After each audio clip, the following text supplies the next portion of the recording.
And welcome to the final session of MoveOn's Progressive Power Summit. We are so happy that you are here with us. This is going to be an amazing closeout to the first day. I do, before we get started, want to hand it off and point out a few folks that are in the chat.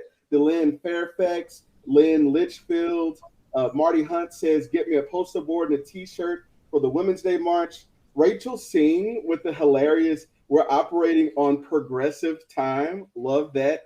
And so this session is going to be about read our lips, tax the ultra wealthy.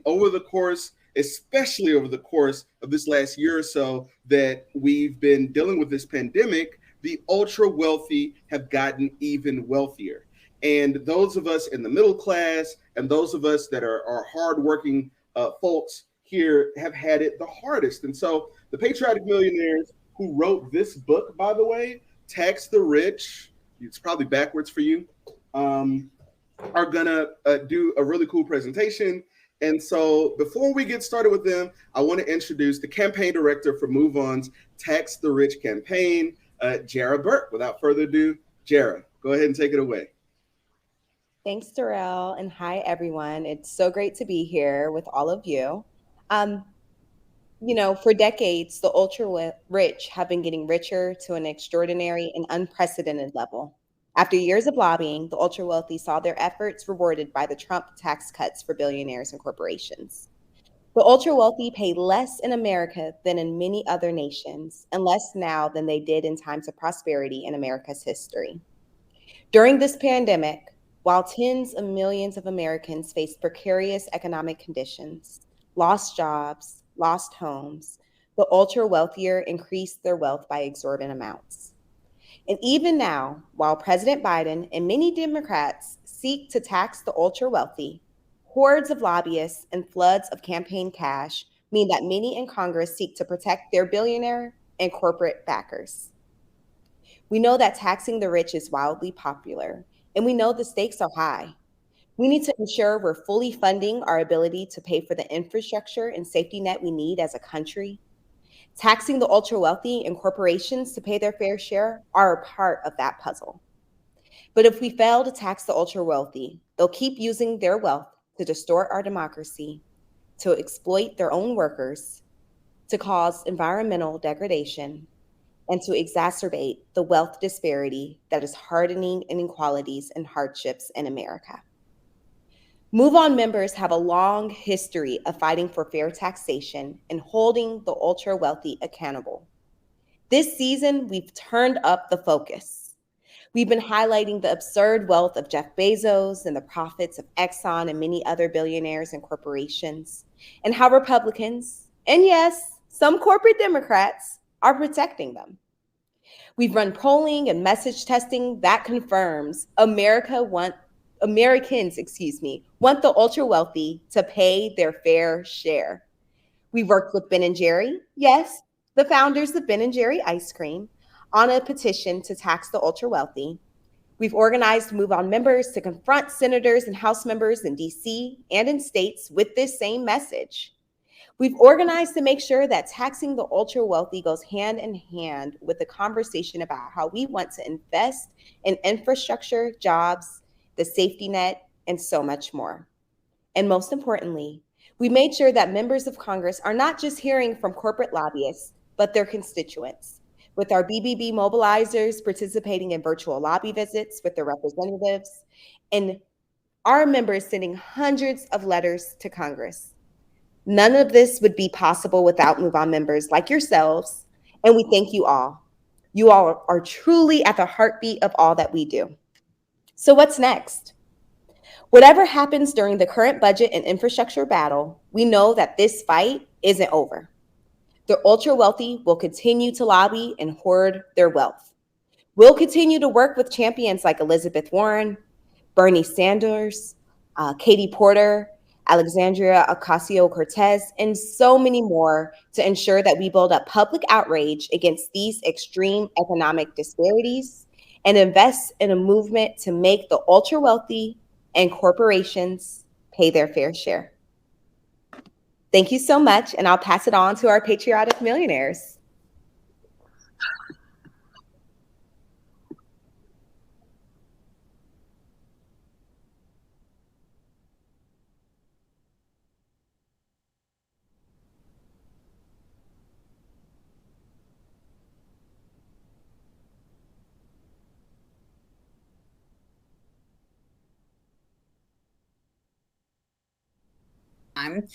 So my name is Erica Payne, and I am the founder and president of the Patriotic Millionaires. We're joined today by two of our members, Morris Pearl and Chuck Collins. And if you want to learn more about what we are doing, you can visit taxtherich.com. Now let's meet the Patriotic Millionaires. Morris? Hi, my name is Morris Pearl. I'm the chairman of the board of the Patriotic Millionaires. I'm a computer engineer by training, spent most of my career in BlackRock. The last 10 years, the largest asset management company in the world. After the financial crash in 2008, my work centered on evaluating risk exposure from everyone from the Bank of England to the Bank of Greece. One day, I was on the top floor of a bank building in downtown Athens, Greece, having a lunch break during a due diligence meeting, trying to figure out how much of a bailout the banks needed. And I was walked over to the window because I didn't want everyone to see I was taking 2 chocolate puddings from the buffet. And for a moment, I thought I was watching a parade. And then I realized it was a riot moving down the street. And I turned around and walked back to the table. And I thought to myself, am I really doing any good for the rest of the people of Greece beyond the couple of dozen bankers whose jobs we were trying to save? A few months later, I left a 30-year career on Wall Street to work full-time doing policy and advocacy work for the Patriotic Millionaires. Hi, everyone. My name is Chuck Collins. My great-grandfather was the meatpacker Oscar Mayer. He emigrated from Germany when he was 14 with a recipe for sausage in his pocket and made a fortune. My dad used to say, bringing home the bacon has a really different meaning in our family. Anyway, when I was 26, I inherited part of that fortune and promptly gave it away. Now, I didn't, and I still don't think it's right that a society should have a few families with huge inherited fortunes and millions of other people have nothing. And I didn't want to be a beneficiary of that kind of system. I've spent the last 30 years working to research and advocate for reducing wealth inequality. And I currently direct the program on inequality and the common good at the Institute for Policy Studies. And I have a new book out called The Wealth Hoarders: How Billionaires Pay Millions to Hide Trillions. And I'm really happy to be with you all. No? So the Patriotic Millionaires first came together in 2010 during the lame duck session of Congress, when it became clear that President Obama was going to cave to Republican demands to extend the Bush tax cuts. And here were two allegedly different sides of the political aisle working together to cut taxes on millionaires, and it absolutely infuriated me. So I called some millionaires I know, and a bunch of them wrote a letter to President Obama and Congress that basically said, for the good of the country, raise my taxes. The message was so shocking coming from a group of millionaires that it just blew up in the media. And this group has been working together ever since to raise taxes on millionaires like them. Now, to be clear, we're not a partisan group, and taxes shouldn't be a partisan issue. The majority of Democrats, the majority of Republicans, and the majority of independents all believe that millionaires and billionaires should pay substantially higher taxes. The only people who disagree with this incredibly unremarkable idea are the ones running the government. Could it possibly have anything to do with all those campaign contributions that politicians get from millionaires? Look, during World War II, the top income tax rate was 94%. During the Eisenhower years in the 1950s, it was 91%. Today, 37%. Who's in charge in Washington has changed countless times over the last 70 years. But the tax rate for the richest people in this country has gone in one direction, down. You know, most tax negotiations over the last few decades have taken place behind closed doors. And in the end, compromise legislation typically gets bipartisan support. So it's been virtually impossible to point the blame for where we are today. But that changed in 2016, when the Republicans took over the House, the White House, the Senate, and the House of Representatives. They had so much power, they didn't have to compromise on anything. And in 2017, they used that power to rewrite the entire federal tax code.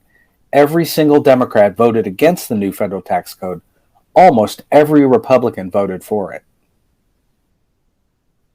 This is actually pretty lucky because it finally gives us clarity on how at least one side of the political aisle thinks the tax code should be structured. Now, to be clear, some of this nonsense in the tax code has been around for years. But in 2017, Republicans decided to take full responsibility for it. They voted for it. They own it. You may like some of it. You may hate all of it. That's for you to decide. We just want to get you start talking to your lawmakers about taxes.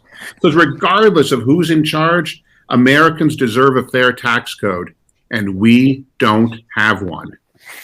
In 2018, for the first time in American history, billionaires actually paid a lower effective tax rate than every single other group of people in the country. But how does that even happen? Let's look at it by comparing a regular person's taxes to a rich person's taxes. Let's get started. So say that two people, we'll call them Joe and Cammie Workhard, both worked full-time last year, putting in 40 hours every week. Together, they made $100,000, just above average for a two-earner household. They're married. They'll file their taxes jointly. So after taking the standard deduction, paying into Social Security and Medicare, they end up with $75,200 in taxable income. All right, so here we need to step back and explain a couple of things.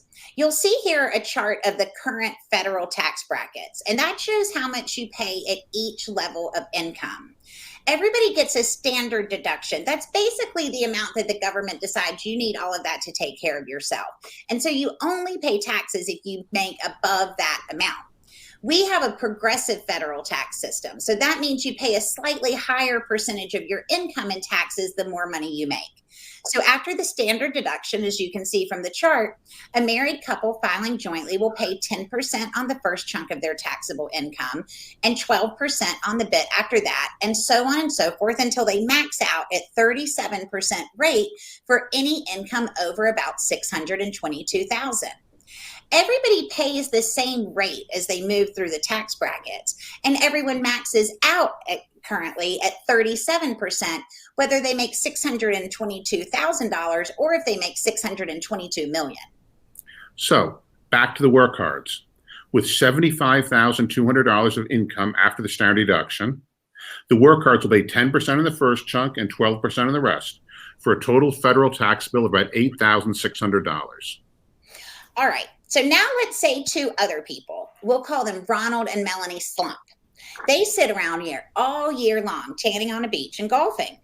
Now, one day, Ronald clicks a button on the couple's E-Trade account, and he sells some stock, making a cool profit of $100,000.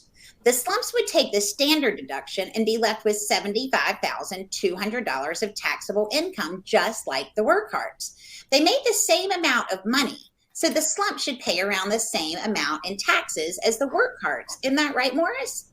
Wrong. Under our current tax system, the Slumps will pay zero in taxes on that income. The Workhards worked hard all year trying to get ahead, while the Slumps, who were already rich, sat on the beach sipping strawberry daiquiris. At the end of the year, the Workhards are almost $9,000 poorer than the Slumps. So why does this happen? Well, Morris, I'll tell you why. It's because when Republican lawmakers wrote the new federal tax code, they believe money should be taxed differently depending on how you make it. Here's a comparison of the rates side by side. Like the Workhards, most people, most of you on this program, probably make ordinary income. You work, you make money from that work, you get a paycheck, and taxes come out of that paycheck. Other people, and this is mostly millionaires, make capital gains income. You buy an asset like a stock, it goes up in value, you sell it for a profit, the profit is considered a capital gain. As you can see, capital gains income is taxed at a much lower rate than ordinary income or wage income. So let's look at another example. Let's say the Slump sold even more stock and made $400,000 in capital gains profit. They take the standard deduction, and then they pay zero tax on the first $80,000 and 15% on the rest of their taxable income, for a total tax bill around $44,000. The Workhards, they also had a good year. They got new jobs. They too made a total of $400,000, working 40 hours a week for 50 weeks. They take the standard deduction and they pay into Social Security and Medicare. At the end of the year, their total federal tax bill, about $82,000. Again, Two families make exactly the same amount of money, but the cocktail sipping Super 10 E-traders end the year $38,000 richer than the people who are working. So basically, if you work for a living, you pay higher taxes than people who live off investments. But that's not even the best deal in the new federal tax code. The best deal is to inherit money like I did. Let's say the work hard's got new jobs again, singing full-time for America Sings. They're such good singers. Last year, America Sings paid them $11 million. They pay their Social Security and their Medicare. They take the SNAP deduction. They end up the year with just under $11 million of taxable income. They pay 10% of the first chunk, 12% of the next chunk, and so on, maxing out at 37% for all the income above $622,000. The work hard's total tax bill for the year, around $4 million. Now, making $11 million a year is hardly a reason to sing Cry Me a River. But how does the work hard's tax bill compare with the slump's tax bill? Well, the Slumps also had a really great year. Mr. Slump's great aunt died and left her entire $11 million estate to the Slumps. Don't be worried. They were not close. So just how much will the Slumps pay in taxes on their $11 million of inheritance income? Well, Erica, the answer is nothing. Zero. Nada. Neither the aunt's estate nor the Slumps would pay any taxes on that $11 million because when Republican lawmakers rewrote the tax code, they exempted the first $11 million of every estate from taxes, over $22 million for a couple. Once again, the workhards and the Slumps took in exactly the same amount of pre-tax income, but because they earned their money in different ways, one couple by working and the other waiting for someone to die, the Slumps ended the year $4 million richer than the workhards. All right, so we've talked about income. That's the money somebody brings in from working, investing, or inheriting. Now let's talk about wealth. Wealth is the total value of all of the assets a person owns. Now, half of Americans have no wealth at all. But for the ones that do, they may have some money in a retirement account or a stock market account. But the majority of most people's wealth is their primary residence, their home. Except that is not true for rich people. So while rich people may own several houses, most of them keep their wealth in all kinds of other assets. Things like stock, art, jewelry, yachts, and 15 feet long preserved sharks. Yes, that's a thing. And yes, a billionaire paid $8 million for it. So Morris, how are different kinds of wealth treated in the tax code? Okay, back to the workhards and the Slumps. The workhards' wealth is basically their home. A lovely little house in Dayton, Ohio, with an assessed value of $250,000. Homeowners pay around 1.68% in property tax in Dayton. So for the workhards, the tax on their wealth, their home, is about $4,000 per year. They will pay that property tax every single year. The Slumps also keep part of their wealth in a lovely little house in Dayton, Ohio, with an assessed value of $250,000. They use it to store their furs in the summer. Like the workhards, they too will pay property taxes on that part of their wealth for a total of $4,000 per year. Now, the Slumps used to own several more houses, but Mrs. Slump really does not like taxes. So several years ago, they sold all of their houses except for the one in Dayton. Mrs. Slump was very worried that her furs would be traumatized by the move, so they kept that house. Those Slumps made $500 million on the sale of all of their other houses.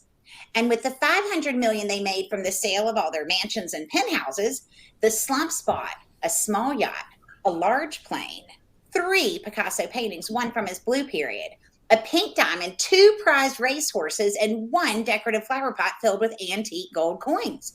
Chuck, what was the total tax bill on that part of their wealth? Zero. Nada. Nothing. So the workhards have wealth of $250,000 and the Slumps have wealth of $500,250,000. But the annual tax on their respective wealth is exactly the same. Now, you may have thought we broke from England and started our own country because we wanted things to be different here. But take a deep dive into our tax code and you'll hear God save the Queen. playing in the background. That's right. The Republican lawmakers who wrote the new federal tax code clearly prefer an aristocracy. You want proof? Remember how capital gains taxes work? You buy stock for $1 million, you sell it for $10 million, you pay taxes only on that $9 million you gained. Simple enough. But what if you bought that stock for $1 million and then it grew to be worth $10 million, but the day before you were going to sell it, you died and the stock went to your heirs? In the new federal tax code, when your heirs inherit that stock, poof, the cost basis magically changes. Instead of the basis being $1 million, what you paid for the stock when you first bought it, the cost basis stepped up to $10 million, the value it had on the day that you died. When your heirs sell that stock, they only pay taxes on gains above the new $10 million basis. $9 million of capital gains, totally wiped out for tax purposes. Now, so another gimmick called the 1031 exchange allows investors to avoid capital gains taxes when they sell a piece of property if they immediately invest it in another property.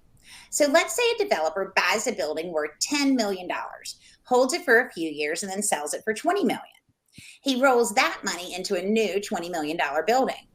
A few years later, he sells that building for $60 million, and he buys 1,000 buildings with that $60 million. The developer started off with one $10 million building and ends up with 1,000 buildings worth $60 million, and he still paid no taxes.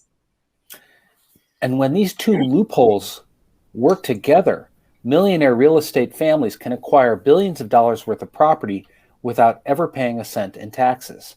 Now let's look at the same situation as before, but instead of selling all these buildings for $60 million, the real estate developer holds onto them until they're worth $200 million. Then he dies. His estate will pay some estate tax, but his heirs will inherit all that property at the new basis.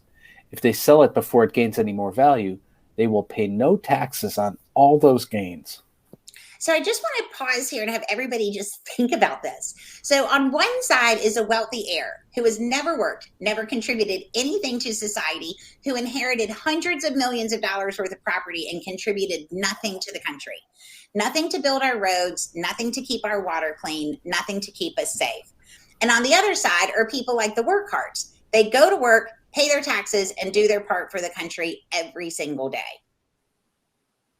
Between a third and a half of all the wealth in America is inherited. Many of the richest people in America are not rich because they did something to earn it. They're rich because their parents or their grandparents or their grandparents' parents did something to earn it. And there's nothing wrong with inheriting wealth, of course, but there's no good reason why people who inherit wealth should be taxed differently than people who get other kinds of income. All right, so we've talked a little bit about personal taxes. Now let's turn to corporations. In 2020, if you bought a single pair of Nike socks, you paid more for your threads than Nike paid in federal taxes for the entire year. And if you sent a single package through FedEx last year, you paid more for your delivery than FedEx paid in federal taxes for all of 2020. If you bought a single box of printer paper last year, you paid more than HP paid in federal taxes in 2020. Morris, how does this happen? Well, Erica, there are a lot of ways this happens. One of the main ones is the new federal tax code allows companies to pretend they do business somewhere other than where they actually do business. Take a company like Starbucks, for example. Starbucks has several thousand stores in the US and a few dozen in Ireland. You'd expect them to pay a lot more tax in the US and a lot less tax in Ireland. That would make sense. That is not the way it actually works. Most large companies have what's called intellectual property, a trademark or a patent, for example. Unlike land and buildings, intellectual property can be transferred to another country as fast as you can click send on that email. Picture the Starbucks logo. A smart lawyer can transfer ownership of the logo to Starbucks of Ireland, who would then legally own that logo. In order to use the logo, Starbucks of the US would have to send royalty payments to Starbucks of Ireland. The company can make the royalty payments whatever they want.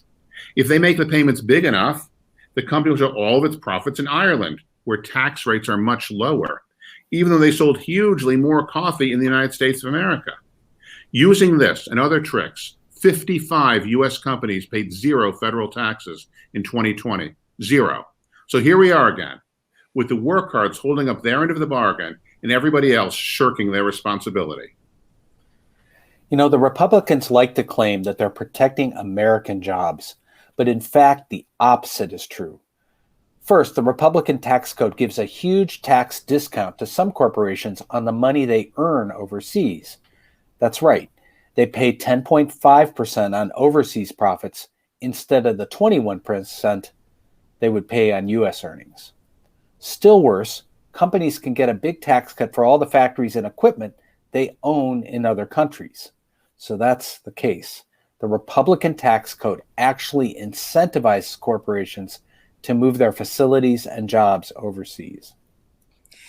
Now, I think the thing that makes me craziest is that rich people and CEOs love pretending that there are really good reasons why they should get to skip out on taxes. One of their very, very favorite reasons is that they're job creators. Ooh, job creators. Like they're little magicians who create jobs out of thin air just by waving a little wand. I've got news for you. People who own businesses are not job creators. Sure, they start companies and hire employees, but their employees don't have jobs because of these people's benevolence or genius or their magical abilities. They have jobs because people want what the business is selling. And it doesn't matter if the people keep buying what that business is selling, even if that so-called job creator dies, people will keep on buying it and people will keep on being employed because the people with the money are going to buy it, and somebody else will come along and make a company to fulfill that demand. In the lead up to the Republican rewrite of the federal tax code, a lot of these CEOs were pushing for lower corporate tax rates. They said they used those tax cuts to create jobs. They even launched a big job creators bus tour that went all over the country. The CEO of AT&T, Randall Stephenson, was one of the biggest cheerleaders for corporate tax cuts. He was on television constantly, insisting the correlation between tax cuts and job creation was very, very tight, and promising that corporations hire tons of people if only they weren't burdened with having to pay taxes. Now, keep in mind, corporations only pay taxes on their profits. Profits are calculated after subtracting expenses like payroll. So Mr. Stevenson's claim doesn't even make any sense on its face. But be that as it may, maybe he was just confused. Maybe he thought he would hire more people if the corporate tax rate was lower. I just don't think so. You see, from 2008 to 2015, AT&T paid an effective corporate tax rate of around 8%. That was well below the standard corporate rate at the time of 35%. So according to Mr. Stevenson, with such low taxes, the company must have hired tons of people. Nope. During that period, the company cut 80,000 jobs. And with their low taxes and the savings from the layoffs, they bought back $34 billion worth of AT&T stock, increasing the net worth of the executives in the company like Stevenson. And since the new tax code went into effect in 2018, AT&T has cut over 40,000 more jobs. And in his last year as CEO, AT&T paid Stevenson $32 million. Wow. You know, Erica just mentioned stock buybacks. For those of you unfamiliar with that term, a stock buyback is when a company uses some of its profits to buy up its own stock, making the remaining stock more valuable. Now, this doesn't change a company's real long-term financial health or create jobs, but it does make people who are paid with stock options, like millionaire CEOs, makes them a lot of money. In 2017, lots of CEOs said they would use those corporate tax cuts to hire more people, but that mostly wasn't true. Instead, many of them used the tax cut to buy back their company stock and make their executives even richer. The year after the rewrite of the federal tax code, corporate stock buybacks reached an all-time high of around $1 trillion. So business owners don't create jobs. Corporate tax cuts don't create jobs. Stock buybacks really don't create jobs. What about just regular investors, people like me with money in the stock market? We pay about half the tax rate as most people who actually work for a living. Lawmakers justify that lower tax rate by saying investors are job creators and insisting if we raise their taxes, they won't invest. So are investors in the stock market job creators? No. But let me explain. Apple, for example, employs thousands of people to make computers and iPhones. I am an investor in Apple. I own hundreds of thousands of dollars worth of Apple stock. The people who work at Apple have jobs because of the millions of people who want to buy iPhones, not because of investors like me. None of the money I spent buying Apple stock even went to Apple. It went to other stock market investors who happened to be selling their stock that day. And to be clear, investors are not going anywhere, regardless of the tax rate. The alternative to investing is sticking your money in your mattress. Last I checked, mattresses do not provide very high returns. Any logical person would rather make something and pay taxes on it rather than paying nothing in taxes because they did not make any money at all. So let's review. The new federal tax code makes it easy for corporations to skip out on taxes. It gives an advantage to people who already have money or inherit money over people who work for a living. And as you get richer and richer, there are even more ways to get out of paying your fair share. Have I got that right, Erica? Yes. And the result of all that is that our country is more unequal than it has been in 100 years. Regular working people pay twice the tax rate that Morris and Chuck pay. So even if they have the same income, working people end every year worse off. It's like some sick game of economic Jenga where we just keep taking money from the people at the bottom and in the middle, and we give it to people at the very top. And it's destabilizing the whole country. You know, with COVID, things have only gotten worse. Millions of people are unemployed. Businesses across the country have gone under, many of them permanently. But to look at the stock market, you would never know how bad things are. And here's a troubling fact. In the first year and a half of the pandemic, while over 675 Americans have died, U.S. billionaires saw their wealth go up $1.8 trillion. And y'all, none of this just happened. It happened over a long period of time in a variety of ways. Basically, a small, relatively small group of people used the tax code to restructure our economy so it would produce outcomes that are great for them and pretty miserable for everybody else. Now, here's the good news. We can fix this. Congress is in the process right this minute of sort of fixing some of it.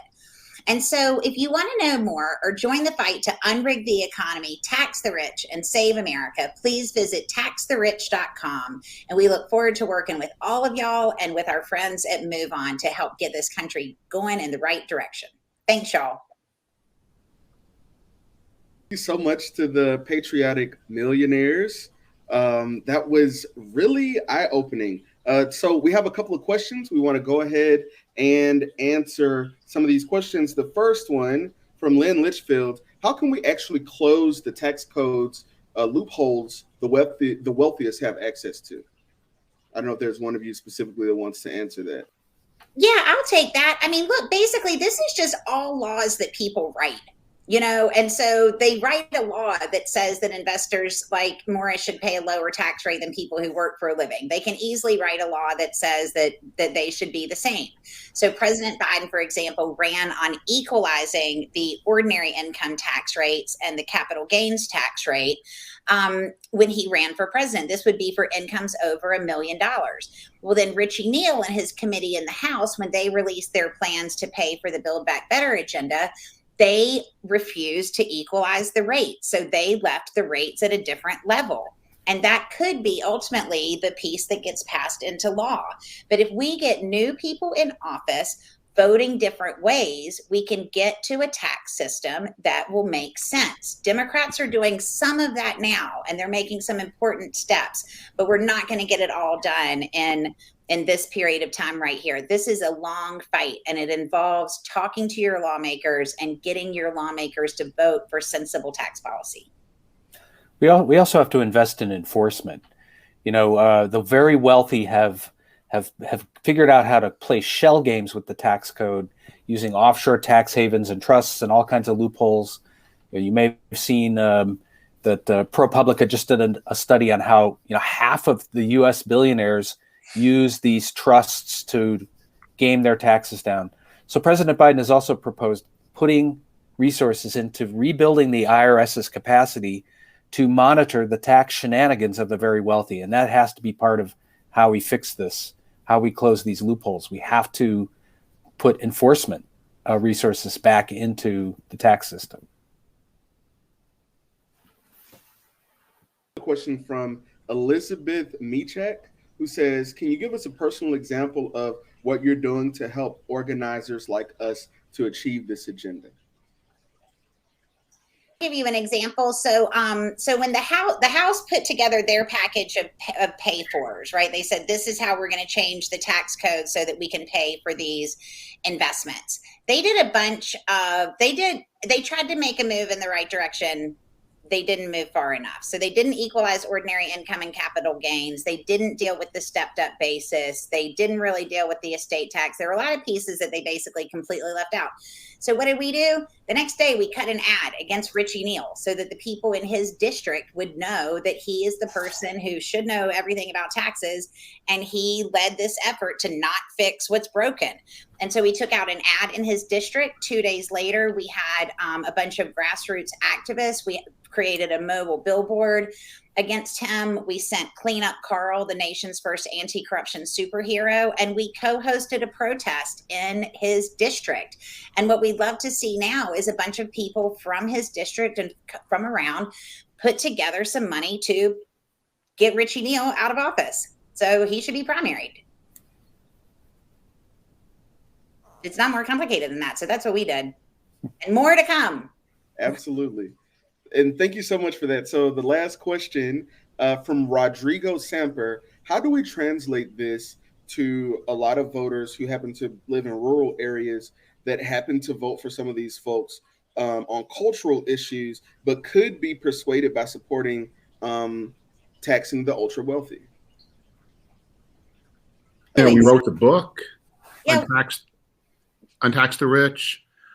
But the basic message is that rich investors like us pay far lower tax rates than people like you who work for a living, who get a paycheck with tax deducted every single week. It's one very simple 20-second message. Depending on how they vote, they can vote to change that or they can vote to leave it the same.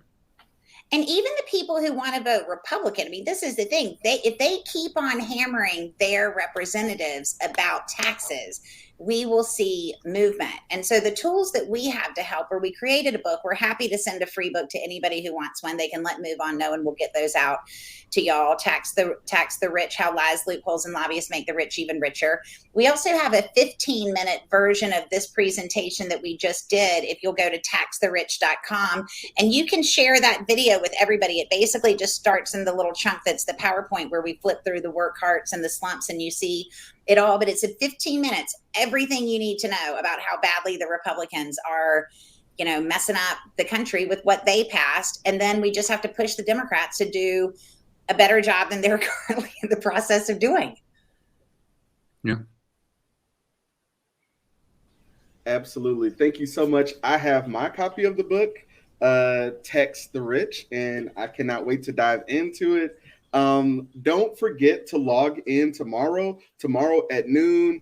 We start day 2 of the Progressive Power Summit, where we're going to start off by talking about democracy. A lot of MoveOn members have been talking about democracy, leveraging your social media for digital organizing, a really interesting session about how Georgia flipped blue and how you can replicate this in your state. I know there are a lot of people in Texas, a lot of people in other states that are ready to follow the example. Your story adds power. There's a session on petitions. So thank you so much for joining today. We invite everyone that's on here at the MoveOn Power Progressive Summit to become a MoveOn mobilizer. That is the greatest way to join in the forces with us. Thank you so much to the Patriotic Millionaires. Keep it going in the chat. We want to know what your favorite sessions were today. I see Amir Farouk, who says only half Americans own stock or bonds. If more of us were aware of capital gains, the disparities, we would demand change. I see Catherine Metcalf thanking you guys for the presentation. Adidia Mystery says, please send. Jessica Duggins wants one. There are a whole lot of other folks that want one as well. The link is in the chat. If you look, Sonia put the link to the Text the Rich / the Roadshow. Thank you so much. I hope you've enjoyed day one as much as we have, and see you tomorrow.